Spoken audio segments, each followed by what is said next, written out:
Cambodian authorities say a Cambodian-born Victorian Member of Parliament is no longer welcome there. Hong Lim's persona non grata status was made in response to a radio interview where he called the Cambodian government a beast. Mr Hong Lim is also Victoria's Parliamentary Secretary for Asian Engagement, and he is with me in the studio. Lovely to have you with us, Mr Lim. Thank you very much for joining us. A lot of people have been outspoken and critical. Why do you think they've come down the government on you so harshly?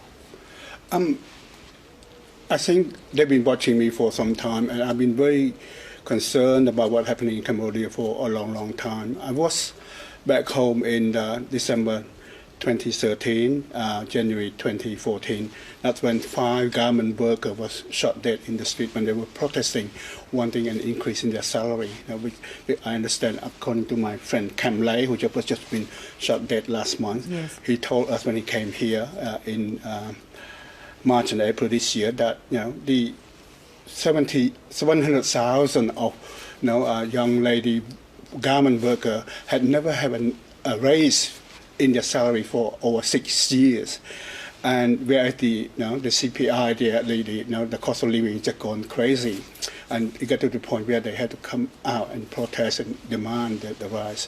And you've seen things like that, and you've seen the destruction of the environment. You've seen the large scale of unemployment, where young people had to escape to Thailand, to Malaysia, to South Korea to find jobs.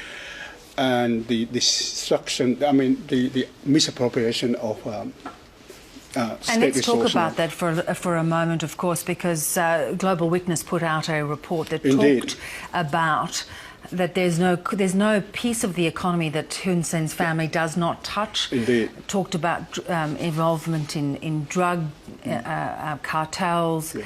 and other clandestine operations. Yeah. How concerning and how believable is that to you? It is more than believable. In fact, if you have read an op-ed article by our former Foreign Minister, Gareth Evans, who was the one who brought peace and brought the first democratic election to Cambodia, he wrote it even 2 years ago. In fact, it was, I think, around February 2014, and he expressing the concern that the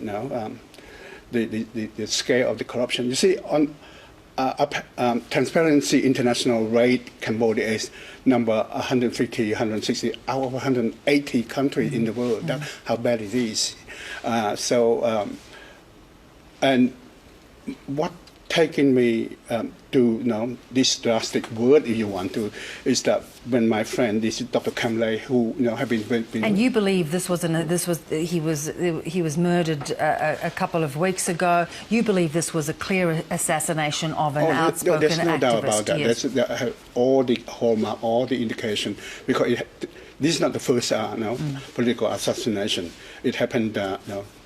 We understand there are over 100 during this past 30 years or so, but there are some very significant, some very famous ones that it takes the nation to Ghana. Yeah. Tell me a little bit, though. We hear about progress being made, that perhaps the next elections will be more democratic than ever before.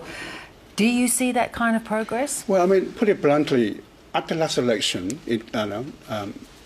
this is in July 2013. Yes. It's clearly that the Hun Sen government lost the election. There are 100,000 people come out to the street or the capital city that you've never seen this in your life, and people demanding that he accept the result of the election that he lost, and he went into silent mode for 2 months, never in his life, right? And we know clearly that he lost it, but he rolled out his tank, he rolled out his military, and he said that he won the election.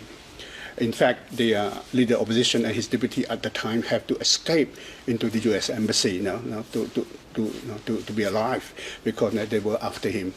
They were after them.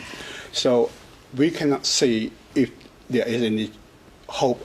This is not repeating itself again. It will be repeated itself again. It will be repeated again. So then, if we're seeing this violent, brutal crackdown on activists, on people that are outspoken like yourself, what hope, what pressure can be brought to bear on Hun Sen and the government? The Cambodian community around the world, and particularly the people inside the country, want to revive the spirit of this Paris Peace Agreement, 23rd of October 19.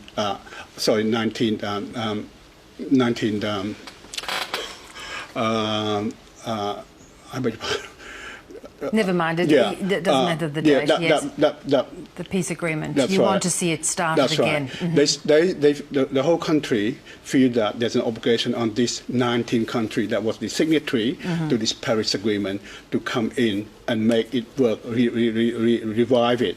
There had been this strong feeling, and they feel that the whole world had turned their back, against them. I mean, not concerned about what happened. He has taken their eyes away. Yeah. Are you fearful for family and relatives in Cambodia, given you're being targeted, even though you're not allowed back into the country? I'm very, very concerned because I dare not even make a phone call to them because I know that everything has been monitored and I've been targeted specifically.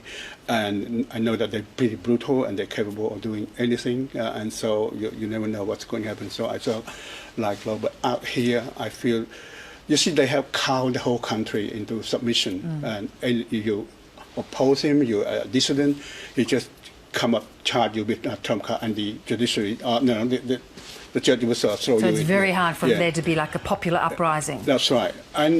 But now he's trying to impose this will on the Cambodian overseas as well, starting with me. I think it's more or less he's testing the water to see what is the international reaction. But I'm very, very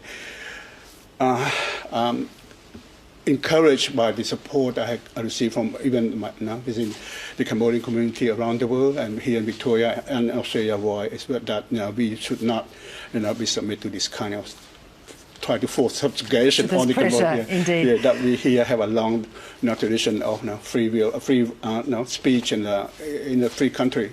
We'll continue that. We do appreciate your time. Thanks for joining us. Thanks for having me.